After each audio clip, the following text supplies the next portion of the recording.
నిజంగా చెప్పంటే కోర్టు ధిక్కారం కిందికి వస్తుంది. ఎవరు నిషికాంత్ దుబే లాంటి వాళ్ళు మాట్లాడినంటేనే మనం తప్పని అంటున్నామంటే వైస్ ప్రెసిడెంట్ ఆఫ్ ఇండియా మాట్లాడితే ఎలా? సార్ మరొక అంశం, ఆంధ్రప్రదేశ్ నుంచి రాజ్యసభకు అన్నామలై, అంటే తెలంగాణ నుంచి అప్పుడు ఆర్ కృష్ణయ్యని బీజేపీ రాజ్యసభకి పంపించింది. అంటే ఏపీలో బీజేపీ నాయకులు ఎవరు లేరా? మీరు ఇద్దరి పేర్లు చెప్తున్నారు, అన్నామలై పేరు, ఆర్ కృష్ణయ్య పేరు. అంతకుముందు సురేష్ ప్రభుని పంపించింది, నిర్మలా సీతారామన్ పంపింది. నిర్మలా సీతారామన్ కనీసం ఆంధ్ర కోడలు.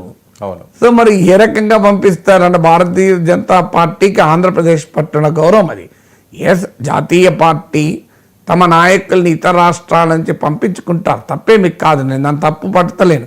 యాక్చువల్గా రాజ్యాంగ స్ఫూర్తికి విరుద్ధం అది. ఎందుకంటే రాష్ట్రాల సభ, మీకు రాజ్యసభకు ప్రత్యేకత ఉంది. రాజ్యసభ దేని సభ? ఇది హౌస్ ఆఫ్ స్టేట్స్, రాష్ట్రాల సభ. అంటే ఆ రాష్ట్రానికి రిప్రజెంటేషన్, ఆ రాష్ట్రానికి రిప్రజెంట్. మీకు ఎక్కడైనా అప్పర్ హౌస్, అమెరికాలో సెనెట్ కానీ ఇండియాలో రాజ్యసభ కానీ, దానికో ప్రత్యేకత ఏంటి అంటే అది ఫెడరల్ స్వభావాన్ని కలిగిన సభ.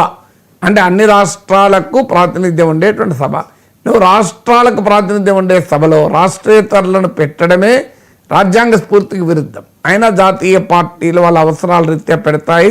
బీజేపీ మాత్రమే మొదటి పార్టీ కాదు. ఆ విషయానికి వస్తే మీకు కాంగ్రెస్ పార్టీ మన్మోహన్ సింగ్ను అస్సాం నుంచి పంపలేదా? జయరాం రమేష్ను ఆంధ్రప్రదేశ్ నుంచి పంపలేదా? అభిషేక్ సింగ్ మాన్వీని తెలంగాణ నుంచి పంపలేదా? సో ఈ ధోరణి రాజకీయ పార్టీలో ఉన్నది. అందుకే నేను బీజేపీనే ప్రత్యేకంగా తప్పుపడతలేను. కానీ ఆంధ్రప్రదేశ్ చెందిన వారు ఎవరు లేకుండా మీరు ఇదేం చెప్పని, అలా ఆంధ్రప్రదేశ్కు నిజంగానే సమృద్ధిగా ఎంపీలు ఉన్నారు. రాజ్యసభలో ఒక సీట్ ఎవరికైనా ఇస్తే అభ్యంతరం లేదు. ఇప్పుడు ఉత్తరప్రదేశ్లో నుంచి బీజేపీకి బోలెడు మంది రాజ్యసభ సభ్యులు ఉన్నారు. అందుకే మన డాక్టర్ లక్ష్మణ్కి ఇచ్చారు, మన జీవీఎల్ నరసింహారావుకి ఇచ్చారు. మనం ఏం తప్పు పట్టలేదు. అంటే ఇప్పుడు వాదన ఏంటంటే జీవీఎల్ నరసింహారావుకి ఉత్తరప్రదేశ్ నుంచి ఇచ్చాం కదా, అన్నామలైకి ఆంధ్రప్రదేశ్ నుంచి ఇస్తే తప్పేది అంటారు. ఫండమెంటల్ డిఫరెన్స్ ఏంటి అంటే ఎక్కడైతే రాష్ట్రానికి చెందిన వారు సమృద్ధిగా రిప్రజెంట్ అవుతున్నారో, అదనంగా ఒకరికి వేరే రాష్ట్రం వాళ్ళు వాళ్ళ పార్టీ అవసరాలు ఇస్తే మనం అర్థం చేసుకోవచ్చు. కానీ ఆంధ్రప్రదేశ్ నుంచి బీజేపీకి సభ్యులే లేరు. అలాంటప్పుడు నువ్వు వేరే రాష్ట్రంలో పట్టుకొస్తే అంతకన్నా అన్యాయం ఏం లేదు. ఆ సోమవీర్రాజును ఎందుకు పంపకూడదు? ఆయన జీవితం అంతా అఖిల భారతీయ విద్యార్థి పరిషత్ కాలం నుంచి ఆర్ఎస్ఎస్కి అనుబంధంగా బీజేపీతో పనిచేసినటువంటి నాయకుడు కదా. నిన్నగా మన ఎమ్మెల్సీ ఇచ్చారు బాబా, ఆయన నిజంగానే ఆయన కనపడుతుంది పోటీ చేయమన్నారు. ఆయన చేసి ఉంటే ఆయన మినిస్టర్ అయ్యేవాడు. కానీ అక్కడ పార్టీ లాయలిస్ట్కి ముందు ప్రకటించారు. అందుకొరకు ఆయన నేను ఒక లాయలిస్ట్కి అన్యాయం చేయనని చెప్పి పోలేదు. విచిత్రం ఏంటంటే అక్కడ తెలుగుదేశం పార్టీ నుంచి బీఫామ్ తీసుకున్న వ్యక్తి బీజేపీ ఎమ్మెల్యే అయ్యాడు. సో అందువల్ల పోనీయండి, అలా సోమవీర్రాజు పార్టీ కొరకు నిరంతరం అసలు బీజేపీ అంటూ ఆంధ్రప్రదేశ్లో లేనప్పుడు కూడా బీజేపీ జెండా పట్టుకుని ఉన్నాడు. ఆయన పంపించచ్చు కదా. మన మీకు ఎంతమంది లేరు ఆంధ్రప్రదేశ్ బీజేపీలో కమిటెడ్గా ఆ పార్టీలో మొదటి నుంచి పనిచేసిన వాళ్ళు లేరా? ఎవరు లేదు. తెలుగు వాళ్ళని పంపించండి. కనీసం మన మురళీధరరావు లాంటి వాళ్ళు ఉన్నారు. రాడికల్ తుపాకీ గుళ్ళకు ఎదురొడ్డి ఏబీవీపీలో పనిచేసి ఆర్ఎస్ఎస్లో పనిచేసి జమ్మూ కాశ్మీర్లో లాంటి ప్లేస్లో విద్యార్థి పరిషత్కి ఇన్ఛార్జిగా పనిచేశాడు. సో మురళీధరరావును పంపించండి. ఆంధ్రప్రదేశ్ నుంచి కాకపోతే కనీసం తెలుగు వాళ్ళని పంపించండి. ఈ తమిళనాడు నుంచి అన్నామలై ఎందుకు వచ్చింది? ఎందుకంటే అక్కడ ఏడీఎంకేతో పొత్తు పెట్టుకోదలుచుకున్నారు. అన్నామలై ఏడీఎంకేకి వ్యతిరేకం, ఏడీఎంకే అన్నామలైకి వ్యతిరేకం. అందుకొరకు ఆయన అకామిడేట్ చేయాలి. ఇప్పుడు ఆయనే కాదు, స్మృతి ఇరానీ పేరు కూడా వినబడుతుంది. సో అందువల్ల ఇలాంటి వాళ్ళని పెడితే ఇది ఆంధ్రప్రదేశ్లకు ఆంధ్రప్రదేశ్ ప్రత్యేక హోదా ఇస్తలేరు, కానీ బీజేపీకి మాత్రం ప్రత్యేక హోదా ఇస్తున్నారు ఇక్కడ. సో అందువల్ల ఖచ్చితంగా తెలుగు జాతి ఆత్మగౌరవం, ఢిల్లీ సింహాసనం కింద పాదాక్రాంతం కాకూడదని పుట్టిన తెలుగుదేశం పార్టీ అని చెప్పాలి కదా. అయ్యా ఇది తెలుగు జాతి సముద్రం కొరకు మేము ఉన్నాం, కూటమి నాయకత్వం, మీరు తెలుగు జాతిని అవమానించకండి, వేరే రాష్ట్రం వాళ్ళని ఇవ్వండి. తెలుగు వాళ్ళకు నలుగురికి ఇచ్చి ఇంకొకరికి, ఆంధ్రప్రదేశ్ చెందిన వాళ్ళు నలుగురికి ఇచ్చి మీరు ఇంకొకరికి పక్క రాష్ట్రాలకు ఇవ్వండి, నేను అర్థం చేసుకోగలుగుతా. సో కానీ ఆంధ్రప్రదేశ్కే లేదు కదా పరిస్థితి, ఆంధ్రప్రదేశ్ బీజేపీకే లేదు కదా పరిస్థితి. సార్ మరొక అంశం, హిందీ భాషపై మరాఠీల ఆగ్రహం, హిందీ పట్ల ఎందుకు ఈ వ్యతిరేకత పెరుగుతుంది? కారణం ఏంటంటే నువ్వు హిందీని రుద్దుతా అంటే వ్యతిరేకత పెరగకపోతే ఏం చేస్తాను? సో ఎవరికైనా కోపం అక్కడే వస్తుంది. ఇప్పుడు నిన్నదాకా తమిళులు వ్యతిరేకించారు. ఏమన్నారు వాళ్ళను యాంటీ హిందీ, వీళ్ళు సౌత్ ఇండియా నార్త్ ఇండియా అనే డివిజన్ తెస్తున్నారు, సౌత్ నార్త్ డివిజన్ తేవడం దేశ ద్రోహము, దేశ సమైక్యతకు వ్యతిరేకము, ఇది ఎన్నికలు ఉన్నాయి కనుక తమిళనాడులో చెప్తున్నారు. ఇప్పుడు మహారాష్ట్రలో ఎన్నికలు ఉన్నాయా? మరాఠీ వాళ్ళు ఎందుకు వ్యతిరేకిస్తున్నారు? మహారాష్ట్ర ఎన్నికలు ఏం లేవు కదా.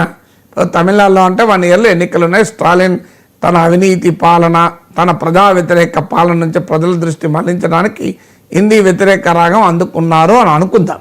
వాస్తవంగా అది కూడా నిజం కాదు. 60 ఏళ్ల కింద కూడా హిందీని ఇంపోజ్ చేస్తా అంటే తమిళనాడే కదా పోరాడింది. తమిళే ఆ పోరాటానికి నాయకత్వం వహించారు. సో అందువల్ల ఇవాళ మరి మహారాష్ట్రలో ఎవరు వ్యతిరేకిస్తున్నారు? శివసేన వ్యతిరేకిస్తుంది. మరాఠీ మీరు మా 5వ తరగతి దాకా హిందీ మ్యాండేటరీ అట. సో అంతే ఆఖరికి మరాఠీ పైన కూడా మేము హిందీనే రుద్దుతాం, అన్నిటి మీద హిందీ రుద్దుతాం అంటే ఎట్లా? హిందీకి ఎవరు వ్యతిరేకం కాదు. బాలీవుడ్ సినిమాలు చూస్తలేము మనం. హిందీని ప్రేమించే అందరం హిందీని ప్రేమిస్తాం. హిందీ మన భాష కదా, అది భారతీయ భాష.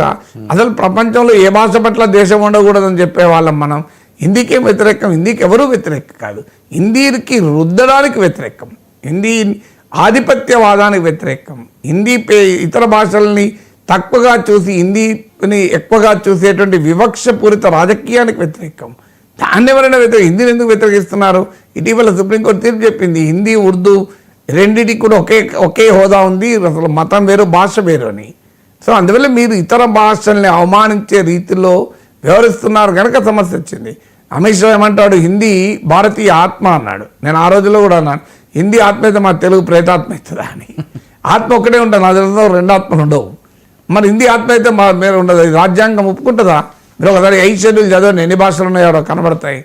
సో అన్ని భాషలు భారతీయ భాషలే కదా. అందువల్ల మీరు అన్ని భాషల్ని సమానంగా చూడమని రాజ్యాంగం చెప్తోంది. 8 షెడ్యూల్లో అన్ని భాషలకు ఒకే హోదా ఉంది. నువ్వు కాదు హిందీని రుద్దుతాం మేము, హిందీ ప్రతి రాష్ట్రంలో తప్పనిసరిగా నేర్చుకోవాలి, హిందీలోనే కేంద్ర మంత్రులు ట్వీట్ చేయాలి, హిందీలోనే జాతీయ రహదారుల బోర్డులు ఉండాలి, వేరే భాషలు ఉండకూడదు. ఇలాంటివి పెడితేనే కదా వ్యతిరేకం వచ్చేది. లేకపోతే హిందీకి ఎవరు వ్యతిరేకం? మేము హిందీ నేర్చుకోవాలి. ఉత్తరప్రదేశ్లో భారతీయ భాషలు ఏవి నేర్చుకోరు, ఇతర భాషలు ఎందుకు నేర్చుకోరు? యూపీలో త్రిభాషా సూత్రం అమలుకి కాదు.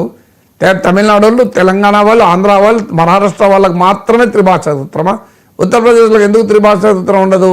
40-50 ఏళ్ళు నార్త్ ఇండియన్ హైదరాబాద్లో ఉన్న తెలుగులో మాట్లాడరు. అంటే మీరు హిందీలో మాట్లాడతారు, మనం కలిసినా హిందీలో మాట్లాడరు, తెలుగు వచ్చినా మాట్లాడరు. మీరు చూడండి ఎక్కడైనా నార్త్ ఇండియన్ కమ్యూనిటీకి వెళ్ళి చూడండి, తెలుగు మాట్లాడతారా? సో ఇది అన్యాయం కదా.